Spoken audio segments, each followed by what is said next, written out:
Bonsoir à tous et à tous, bonsoir à tous les suivants et à tous les inconditionnels de Grégoire, Omnisport, donc Gaël Warul Titre, Warul Ragal. Donc, le Sénégal a été tenu en échec par le Soudan. Le Soudan a donc tenu en échec nos Lions du Sénégal à Benghazi, dans un stade plein à craquer, avec beaucoup de Soudanais qui ont répondu à l'appel. Ils ont réussi le pari de la mobilisation et ils ont été galvanisés par leurs compatriotes. Et ça a pesé dans le match, parce qu'on a vu des Soudanais qui sont surpassés, qui ont décuplé les efforts, donc multiplié efforts,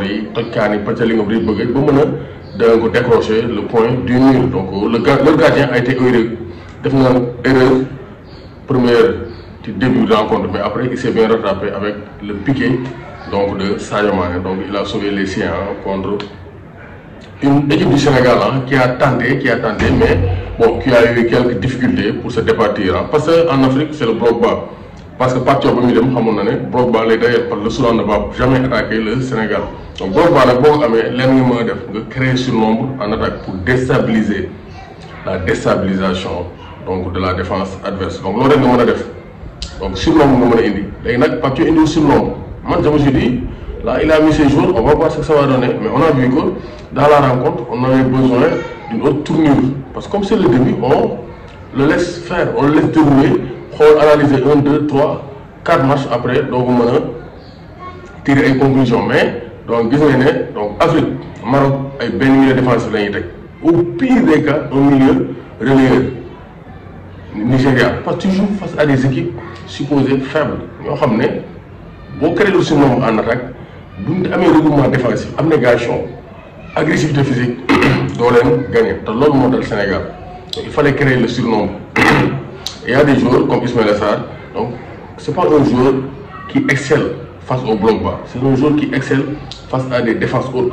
Il pourra prendre la profondeur parce que c'est un joueur d'accélération, c'est un joueur de percussion, c'est un joueur rapide. Donc on a vu que l'équipe nationale manquait un animateur, manquait un créateur, manquait un maestro comme Iliman Ndiaye.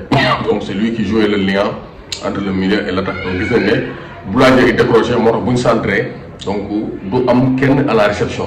Donc lacune. Donc pour moi, il doit être beaucoup plus courageux. C'est pas mauvais parce que ils ont gagné des khalab et tout, mais c'est pas mauvais parce que tu joues face au premier de la poule. Le Soudan a joué en tant que leader. Donc, de l'abnégation. Donc, gagner. Donc, le Soudan, ils ont bien joué avec leur tactique qu'ils ont mise en place face à une équipe beaucoup plus forte. Il n'y a pas de photo, mais ils ont joué avec leurs moyens, ils ont réussi à décrocher le point du nul. C'était pas facile. Et la clé, les matchs à domicile, il faut les gagner. À l'extérieur, face aux équipes faibles, tu gagnes.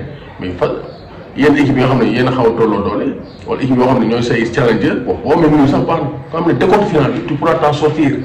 Mais il reste 5 matchs face au Togo et déjà il y a 4 matchs. Donc, pour moi, on est à mi-chemin, destin.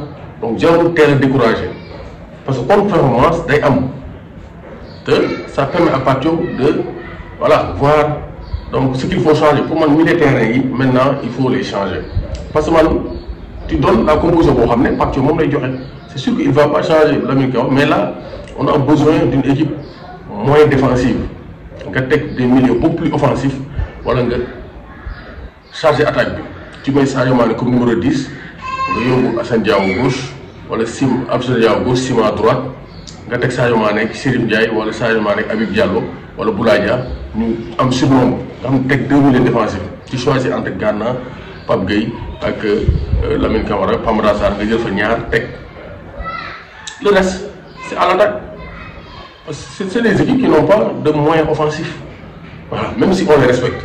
Maintenant, on a beaucoup de niveaux, 4-3-3, comme si tu jouais face au Brésil, face à la France, donc c'est un peu compliqué. Donc là, il faut beaucoup plus de courage. Maintenant, la partie, il faut être beaucoup plus offensif.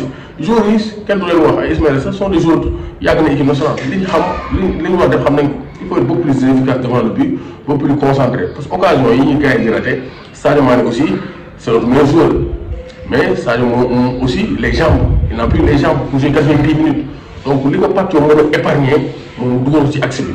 Soit nous jouons le pointe, soit nous jouons le demi-neuf.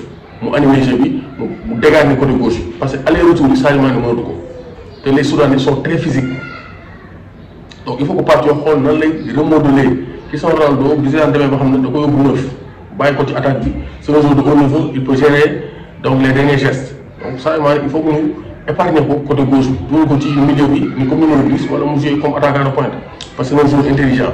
Donc yooyu rek su gaa def yooyu mooy défense bi ça va bon keneen nga jaata Pape Thiaw indi ko gauche bon bett na ma mais je me suis dit bon il a ses raisons, on va voir ce que ça va donner. Bon, Krépin n'a pas été ridicule, il a géré, même si on a des gauchers de métier qui peuvent centrer, Cordo, moi je préfère des gauchers à gauche, des droitiers à droite, comme le dit si bien Cheikh Wade. Mais, donc je pense que Pape Thiaw doit être beaucoup plus offensif, tel des changements. Après, je pense que la messe sera dite. Parce que contre performance, ça va avec le football. Donc, on va voir face au Togo ce que ça va donner. Mais, quand même, on voulait gagner, mais on faisait face au leader du groupe. Et donc, en manque d'efficacité, donc ramener un nul, pour moi, c'est un bon résultat.